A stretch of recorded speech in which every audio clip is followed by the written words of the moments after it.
Welcome to the Find Your Leadership Confidence podcast with Vicki Netling. You are about to discover impactful lessons that help you grow as an individual, grow your confidence, and find the positive and good within you, so you powerfully and authentically become the best version of yourself. Be sure you visit our website at www.findyourleadershipconfidence.com. While you're there, subscribe to us via your favorite network. Now tune in, get ready, and enjoy the journey of emerging as a leader of exception in the 21st century. Welcome, everyone, to the Find Your Leadership Confidence podcast. I'm your host, Vicki Netling, coming to you from Roswell, Georgia. The goal of this podcast is to bring topics and guests that will be able to empower you to grow your business or your life to the next level. I'm so excited to have my guest, Anthony Amunategui. Oh, let's just stop over here. Let's start. Welcome, everyone, to the Find Your Leadership Confidence podcast. I'm your host, Vicki Netling, coming to you from Roswell, Georgia. The goal of this podcast is to bring topics and guests that will empower you to grow your business and take it to the next level. Today, I'm excited to have Anthony Amunategui as my guest. Let me tell you a little bit about Anthony. He is the founder of the CDO Group, a national commercial construction firm. He built over 1 million square feet of retail space and working with some of the world's largest brands. He has a true passion for finding out what makes people successful in business and in life. Sounds familiar. Anthony loves diving into conversations about what the future holds for us personally, professionally, and the adventures that shape our journey. I'd love to talk about self-development, so I thought that Anthony would have some conversations around that today. So please join me in welcoming Anthony Amunategui. Thank you very much, Vicki. You know, I love your show. You have done some amazing work, and then every one of your guests has brought something to my life. I am honored to be on the show. I'm a little humbled to be here. I feel like, it's a show I love listening to, and to be on your show is a blessing. So thank you very much for inviting me. Oh, that is my pleasure. I always start out with a really easy question, and I think you've given away the answer in your name over there, but tell everybody where you live. Where do you call home? So I start in Chicago. I live in Chicago. I started as a little young man in Florida, right? So I grew up down in southern Florida, and it wasn't cold enough down there. I thought, I'll go move up north. But I moved up here to work for, I don't know if you guys remember a brand called Discovery Zone. They were playgrounds for kids. I do. And there was a group of guys there that hired me to move from Florida. And then I went from there to Blockbuster Video, and then from there to Boston Market, and from Boston Market onto Einstein Bagels, and from Einstein Bagels onto Au Bon Pan, and then a small little company everybody knows is called St. Louis Bread Company. And that was about a little over 25 years ago. And then I started CDO Group as my first major company. And that company's grown pretty well all over the country today. Last year, we did over $60 million in development for brands like McDonald's and Chipotle's and Starbucks and Hertz and all kinds of great national brands. So love, that's kind of my favorite companies that I own. Wow, that's so cool. Part of my background that not a lot of people know about is I worked for Arby's corporate office, and just for 5 years, but the last couple years I was a construction coordinator. That was my first dip into project management, and also being around the construction side of the business. So I can appreciate some of the things that you were probably have in your life. It's all systems, right? Even from there, you were involved with systems, right? For us, most of construction is this. It's archaic. Like if you look at construction as an industry, it's an archaic. We built a Coliseum, and the latest Arby's you built in very similar fashion, right? Even it's a slow industry to adopt new technology. It runs at a snail's pace. People will put up with brain damage because they only have to interact with us for, a small period of time, maybe 3 months, 9 months, 6 months worth of time. Mhm. And the buildings operate for the next 20 years. So people have put up with brain damage historically, but today that's changing, right? The Mhm. cost of the business has taken its toll on our world, our country, and costs are rising, and owners need a lot more out of it than they ever have. So the business has Mhm. got very complicated, and it's got a lot faster in the last couple of years than there has before, and there's a lot more to deal with since COVID and supply chain issues, Yeah, all the issues they're having out there. So you're navigating from both ends, the growth of every brand that we're working on. for sure. For sure. So, what have you learned in 2022? There are so many lessons that have been learned in 2022 by so many people, but what have you learned that's going to help to benefit you in moving forward in 2023? 2022, I will tell you, was a tough year for a lot of Mhm. folks, right? With coming out of the pandemic, Mhm. there was a kind of a sense of people were still rocked a little bit, right? As people Mhm. started getting back into the industry, back into work, and really starting to move forward.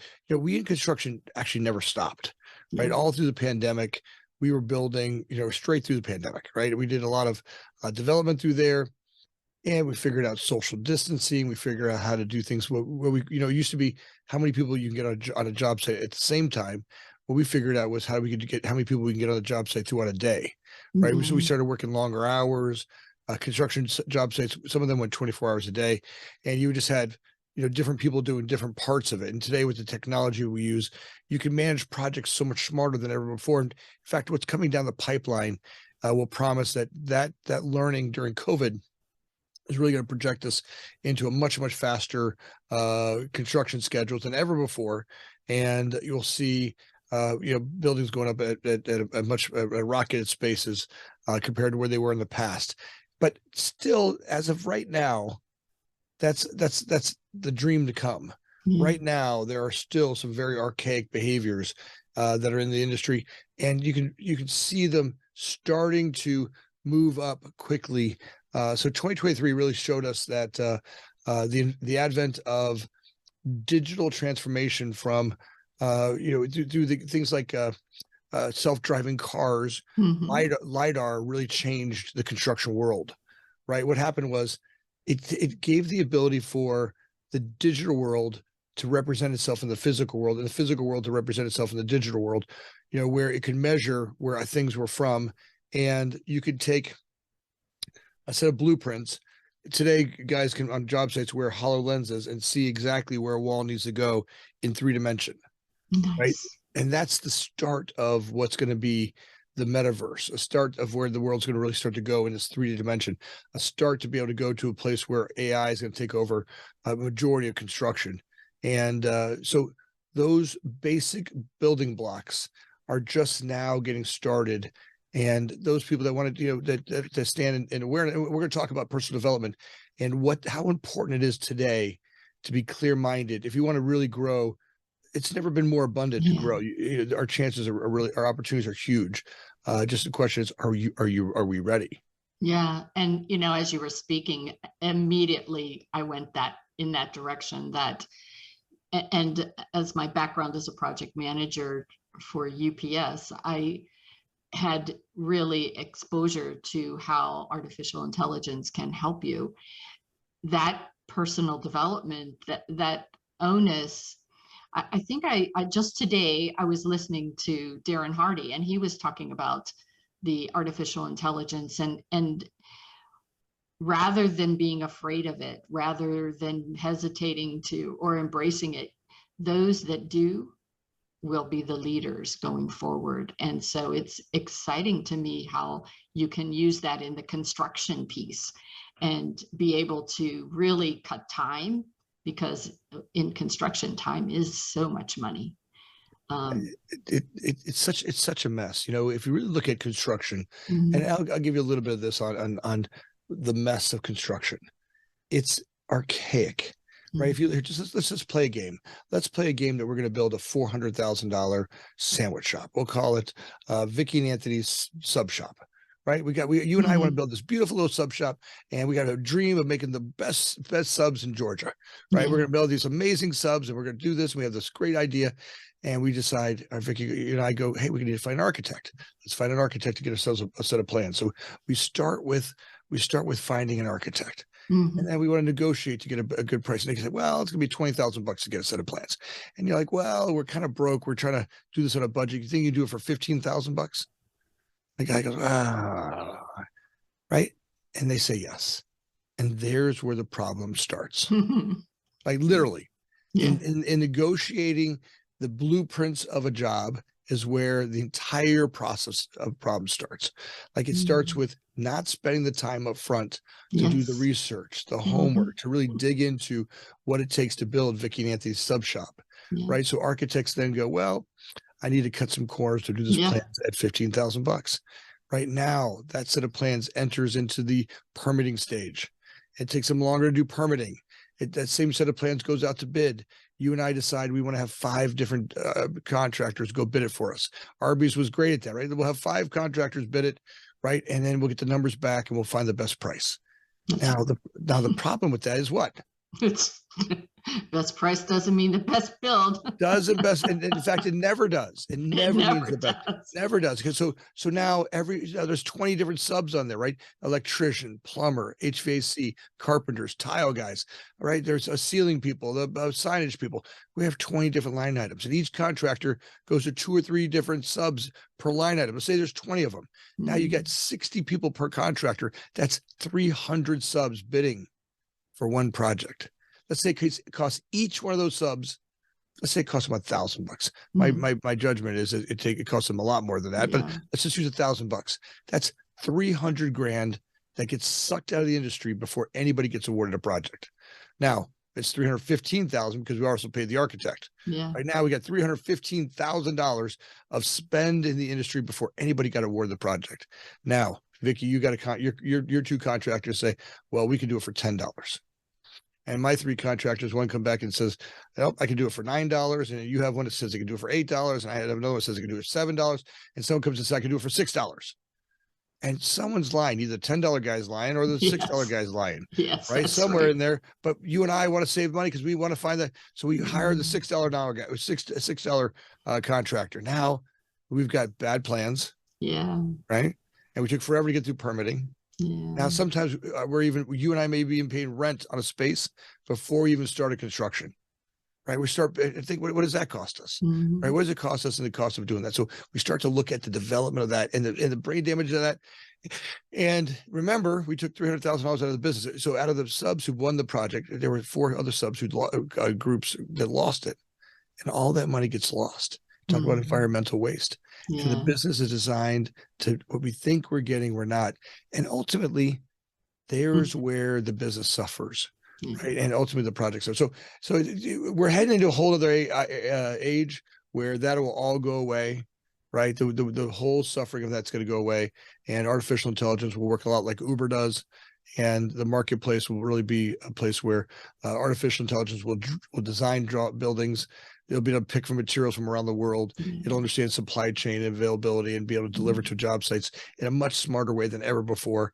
And plumbers and electricians and HVAC people will want to do better because they want to maintain their 5-star ratings, and they'll get the first pick of great jobs and the highest paying ones. And that'll be the effect of the marketplace, that all the inefficiencies as they're built in today will start to change. And we're seeing that happen, faster than ever. If you just take it, the piece of permitting, if you will, a lot of times the architect will draw based on what they think they know, but you get into the construction and all of a sudden that you get stopped because something's not to code.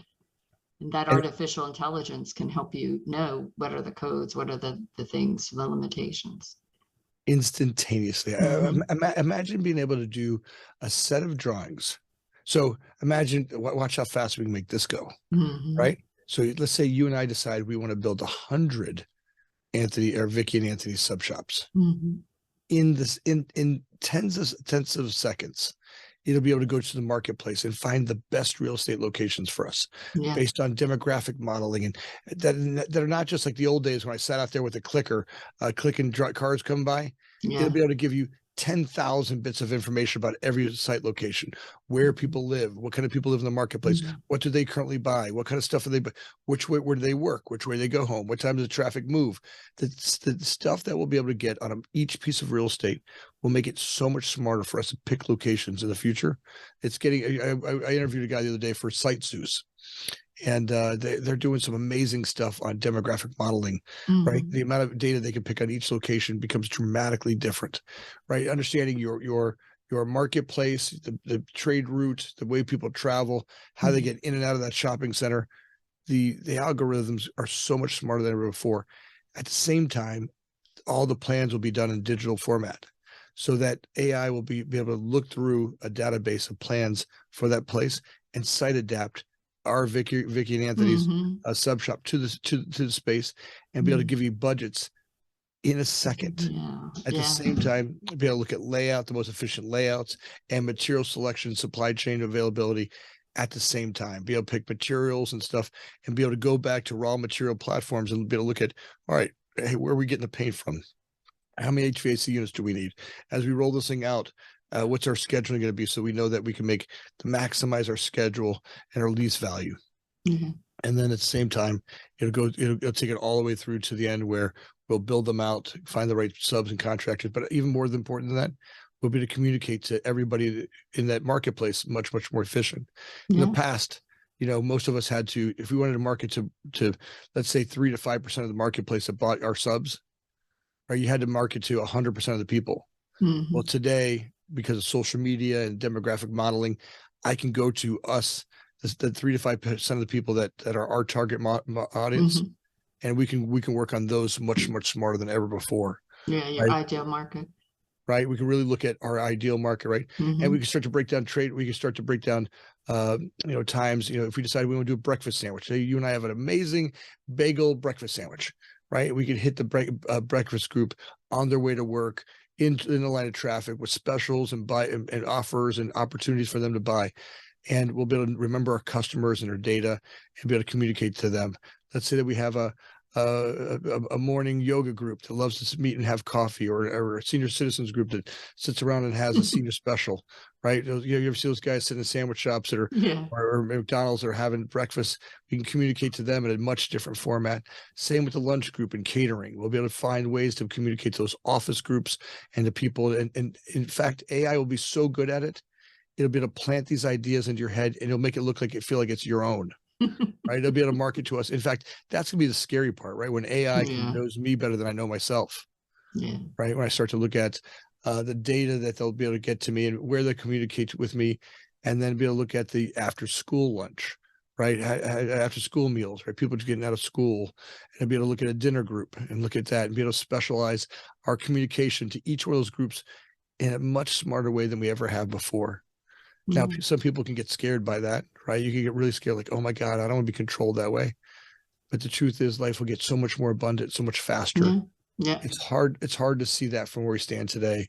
Sometimes I scare myself because I can't see it. And anytime I don't see something, I make it out like it's going to be Terminator, like that little finger, or the end of the movie where the finger was going across the room and they took over, right? They're coming to get us.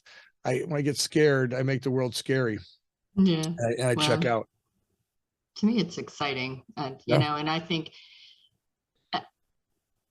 maybe someday, but I think the empathy that we bring as humans is going to be the hardest thing for AI to duplicate, if it could ever.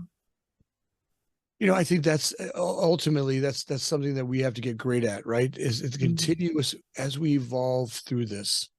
Right, I've traveled this world multiple times. With the TV show that I do, the work that we do around the world with charities, and anywhere I go in the world, I find very similar stuff. Men and women that are really just trying to do the same thing that we are, right? Trying to make a living, take care of their families, grow families, right? I've really never met really malevolent people, right? I've met some people that are frustrated, or people that are fearful, or people get scared, they get a little selfish. But rarely do I find people who are really malevolent. sometimes in the news, we hear these things about different groups or religions or types of people, but ultimately when I reach across the table and I meet them and I talk to them, I understand their fears, right? That all they're doing, whatever religious people that are out there that don't believe the same things I do, I can understand that they're afraid, right? Because they believe a set of rules that were given to them by somebody. And, ultimately, if we look at some of our beliefs, human beings are able to believe in things that are stories, right? We've made up these amazing stories like money or community or states or religions. They're all made up stories, but we've bought into them like they're amazing and real. And now some of that's been great, right? Some of that really does create our community, right? We wouldn't have rules, and you couldn't drive 60 miles an hour 6 inches away from someone going in the opposite direction if we didn't have some stories that worked, right? Yeah, right. Or we couldn't go down and buy a good steak at the butcher shop because we'd have to carry something to trade them, right? I mean, you'd have to, if I was a farmer, I'd have to bring milk to go. How much milk do I have to bring down to the guys selling steaks to trade, right? And today I believe in money, and it made trading a lot easier. But it's a made up story, right? There's nowhere else in the world where gorillas don't believe in if I gave you this, or an elephant doesn't care if I gave you dollar bills. They don't care. But we have created a story, and that's part of what's made our society so amazing, right? Yeah, true. So we talked a lot about all of this artificial intelligence and different things. And so my next question is, how do you find new knowledge and inspiration when there's so much like water hosed onto us? Yeah. Listen, I'm with you. I feel, Vicki, like we're all drinking off a fire hose. Yeah. And today the real gift is, how do I know myself? Right. And I think as I've looked back over my life, that's been a tough one, right? Because to find those spaces to know Anthony better, right? And my judgment is that, when I walked into this planet, and I have a big belief that when we get here, I've got this dog, and it's a little golden doodle, and she's amazing, right? She's this beautiful little dog. But when she gets off a leash or someone comes here, she just runs up and she's just so excited to meet everybody. Like no one's ever pet her before. And you're going to be the first person to ever pet her. And she's just overexcited, right? Just nuts. Yeah. And I feel like a lot like that's how I was when I got to this planet. As a young man, I ran around, and it was just amazing discovering life, right? And sometimes I had some winnings, and sometimes I had some losses, but it's overwhelming, right? And I also judge that maybe my trainers weren't the best at training me. Right. My parents have some issues, and their parents may have some issues. And just like with Gucci, our dog, I don't know that we train her well. And every once in a while we'll pee on the carpet, you can look back and think, how did I cause that? Right. Yeah. Right. There might have been the training. I did that. Right. And some of my beliefs, I grew up in that same way. Right. Some of my parent beliefs and some of the stuff they gave me, some of the way they trained me wasn't all that great. Not that they didn't mean well, not that they weren't loving parents like we are with our dog, but sometimes we don't even see it, right? They couldn't see it. Their parents couldn't see it. They're just doing the best they could to do what they believe is right. But sometimes their behaviors cause the dog to pee on the carpet, right? That's what we do. Right. I mean, my kids will love giving the dog a snack. And, we have an office here at our home that's connected to our home. And we have all these employees, and they all love giving the dog snack. Right. And then all of a sudden the dog craps in someone's office, and they're like, how much snack did the dog get today? Maybe our behavior that we think we're doing good for the dog by giving all these snacks. And then she feels all sick or something. So you could also look at our lives that are like that. Right. How can that happen in our lives?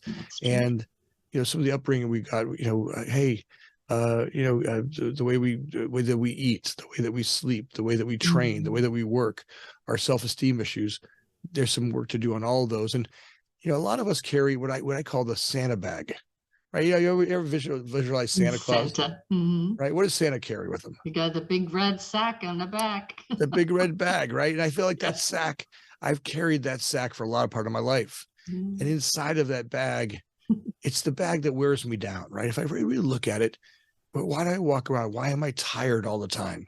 Why do I feel lethargic? Why do I not feel motivated? Why do I not have energy? Right? Well, I'm carrying this big red bag of crap around. And every once in a while, when I get a chance to open it up and look at it and go, look at this rock. I got a good rock.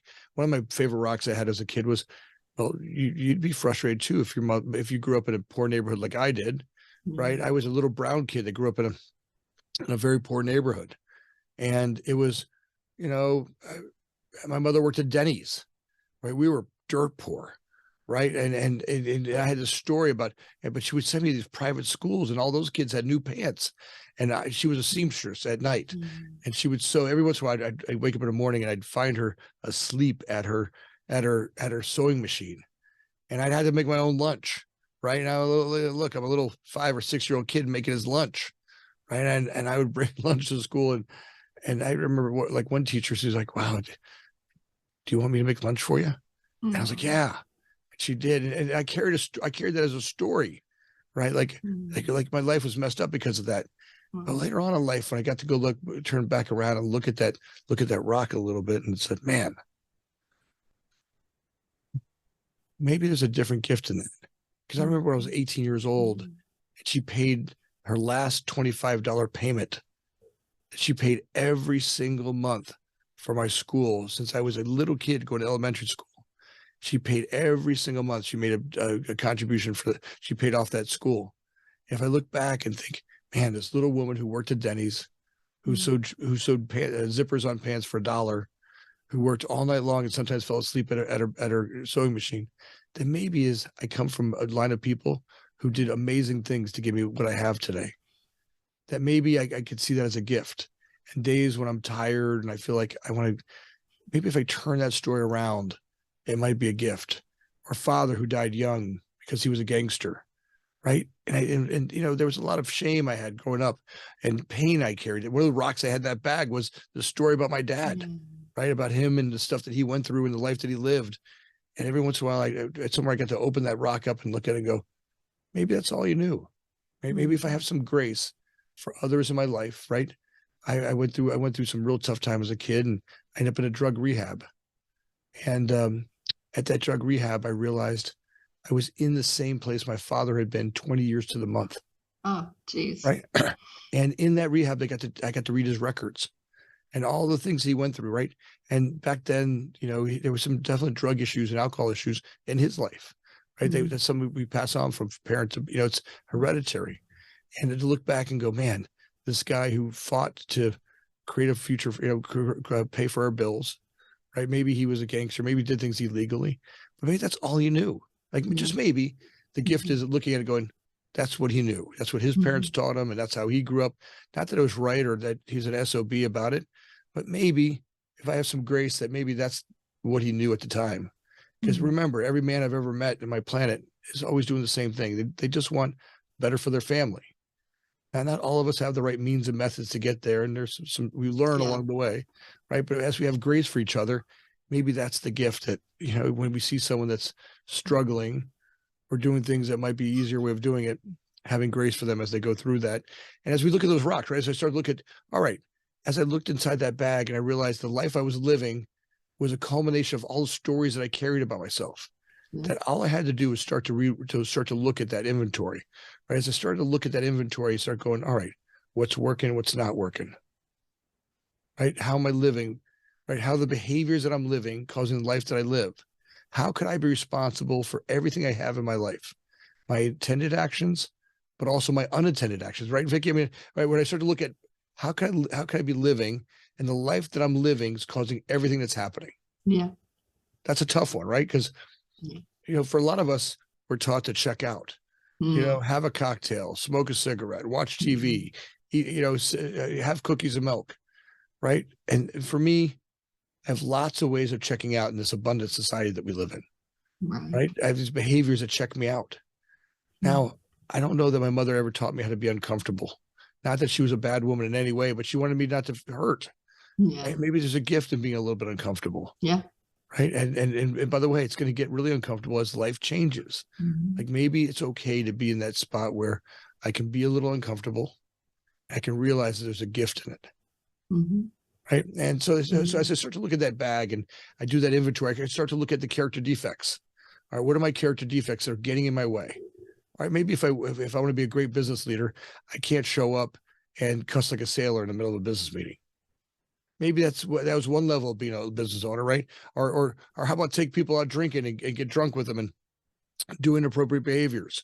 Like at one level of company, I could get away with that, right? But at $100 million company, Not so. you're not going to get away with that. No one does the big deal with the drunk in the room, right? And you can pretend all you want, and sometimes I couldn't see that, right? I couldn't see that because remember, I've got this built-in justifier. Yeah, that's right.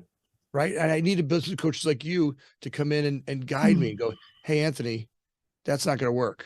Right. How vulnerable are you willing to get to see what the cause of your life is? And my judgment was having a coach like you that could sit down and go, hey, that's not going to work. Right. If you want to get to that next level, you're going to have to start changing some of those behaviors. And as I started to look at that, all of a sudden I started working at the character defects. I started making amends with some of the customers I had issues with. And I really started to look at those behaviors and going, all right, I told someone I was going to deliver something on this date. I didn't deliver on that date. How do I recommit and get to a place where they can trust me? Right. Because if I keep bringing business in the top and it keeps dropping out of the bottom, that's not a real sustainable business. Yeah. If you think about it too, while it might not be a formal self-development, all of those times that you evaluate and you contemplate your character defects, if you will, that growth and that opportunity you have to grow is self-development. For me, I think you can't enjoy life, you can't find joy unless you've known pain. That's right. And every character flaw, every character hardness that you have, all those rocks in your bag are opportunities for you to shine and polish and become something great. So you got to just change your mindset. Without some of those flaws, in fact, some of the greatest leaders in the world will say to you, through my cracks, my inner value shines. Right. Without having gone through some of that pain. Yeah. It's okay. And that's what happens.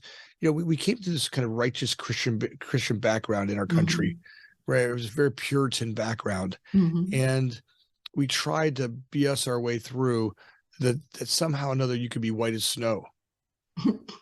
Right. That somewhere you could do it. And what we found out was the ones who pretended the most were really the most flawed. Yeah.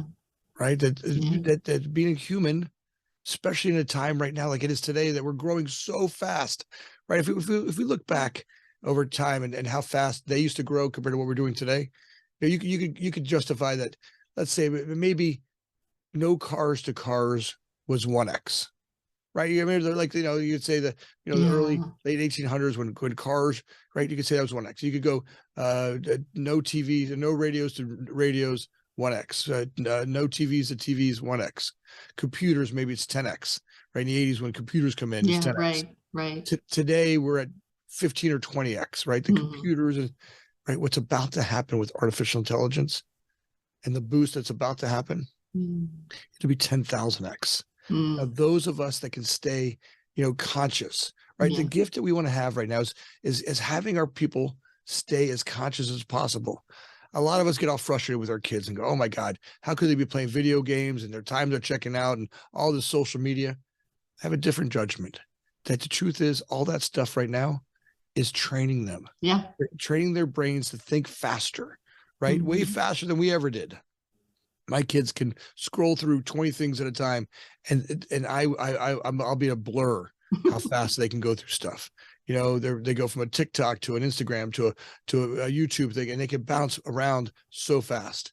In fact, anytime they need to show me on something on the computer, I just go, here, take the mouse, because I can't. They can't watch me. They think I'm so slow. I'm archaic. And at one point, I judge like, oh my God, they're checking out. How could they? The truth is, we don't get it, but they're getting trained. They're getting trained to go faster. And maybe that's the gift of what's about to happen, is that their brains are way faster than ever before. oftentimes I get all frustrated, like, oh my God, this is happening to me.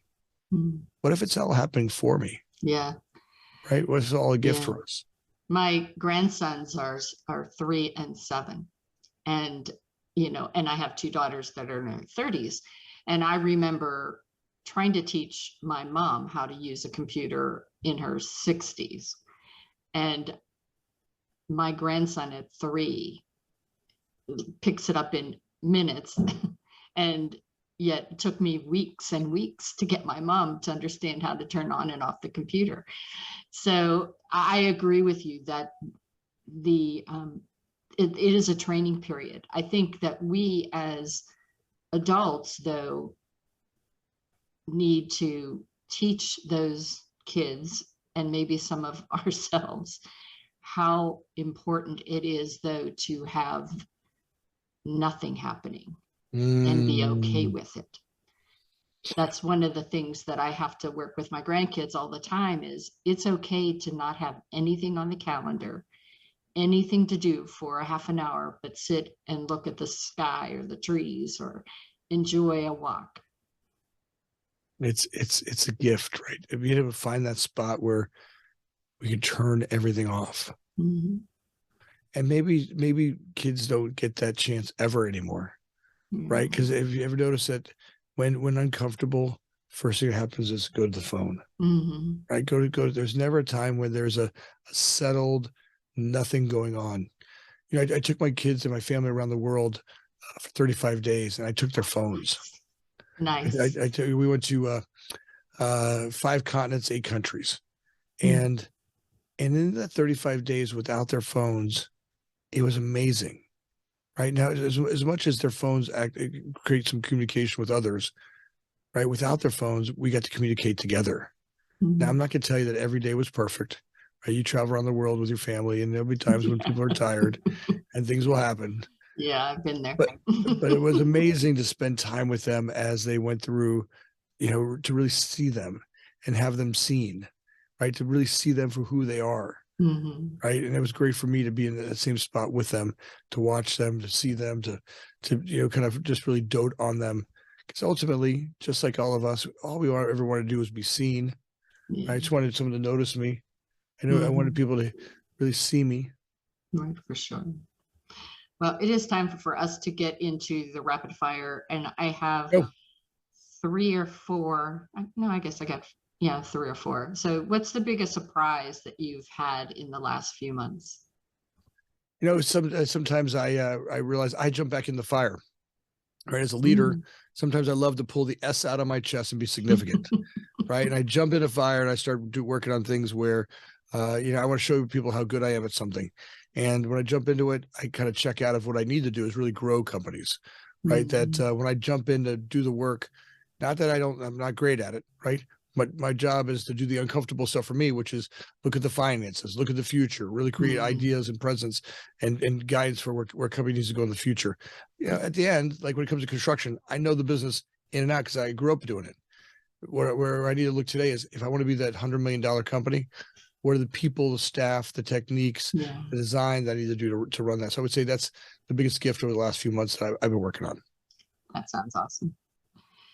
So there are young entrepreneurs out there listening. What advice would you give them? Just one top thing that they should work on. Read. If I had one gift I would give everybody is that every night try to go from 10 to 50 pages of any books you want. Now, my recommendation is to find things that will help grow you. Right. But if you could turn down the social media and at night, just practice reading. Even if you can't meditate, reading becomes your first form of meditation. And just concentrating on remembering what you read from the beginning to the end will be the first way of training our brains to be just focused on one item at a time. And that ultimately has been not just the reading stuff, the material you learn, but the focus that it creates in your ability to see things from beginning to end much clearer. Very true. If you had an extra, I don't know, 20,000, 50,000, I don't know, you name it, of the budget, how would you spend it? Wow. I always love traveling. I don't know that the gift of traveling isn't it's atop my want list always. Yeah. And if I had it to do it in the office, I'd have more people travel. I do believe that when people travel, they see things they don't see when they're stuck in the routine of chop wood, carry water, chop wood, carry water. I believe it's great, but I think getting out and away from that sometimes and get that creative energy flowing brings a lot of cool stuff too. I agree. So what are the top mistakes people make in business right now?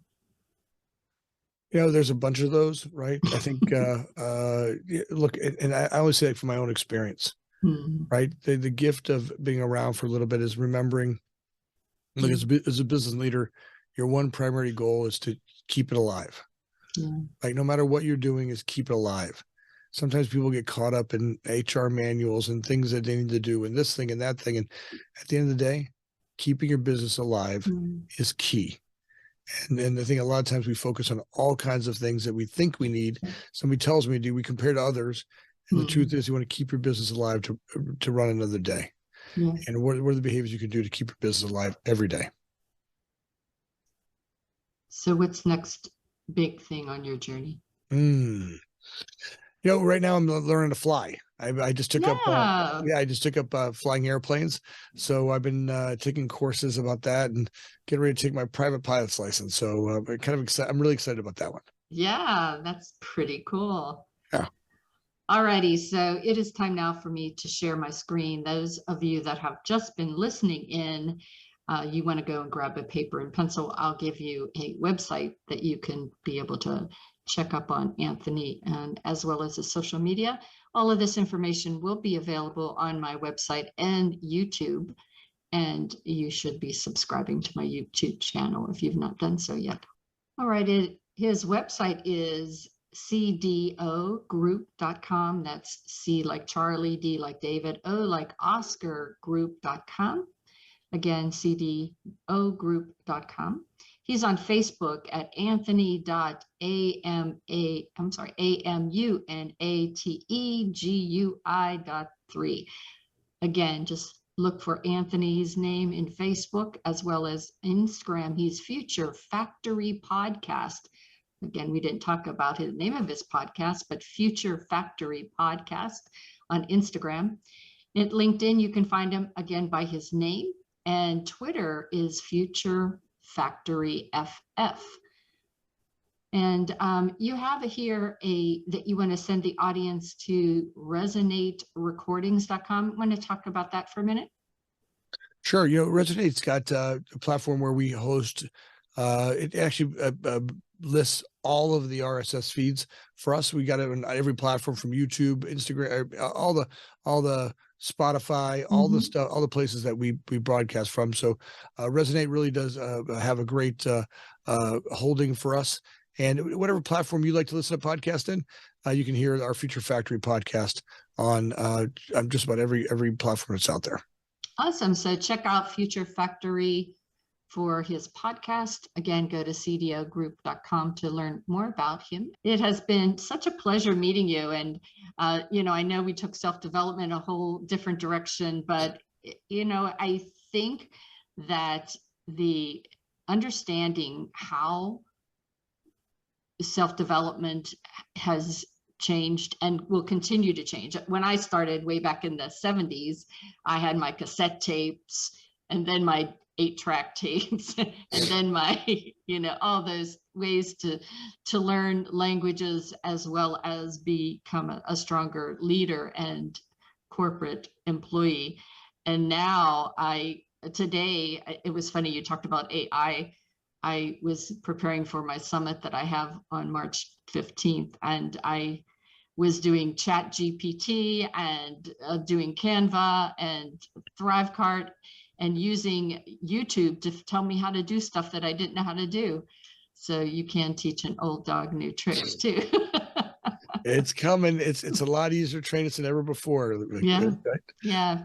But we just, time is important, not only to, keep busy going, but also to appreciate the time that we have to ourselves and to be able to slow down and recharge. So thank you so much for being a guest. It has been a true pleasure meeting you, and we had a wonderful conversation today. As always, I end by reminding folks that life is a journey, and it's up to you to enjoy the ride. This is Vicki Nettling, signing off. Thank you for tuning into the Find Your Leadership Confidence podcast with Vicki Nettling, where we share impactful lessons that help you grow as an individual, grow your confidence, and find the positive and good within you so you powerfully and authentically become the best version of yourself. Remember to visit our website at www.findyourleadershipconfidence.com and enjoy even more great episodes like this one. Again, while you're here, subscribe to us via your favorite network. We look forward to seeing you next time on the Find Your Leadership Confidence podcast.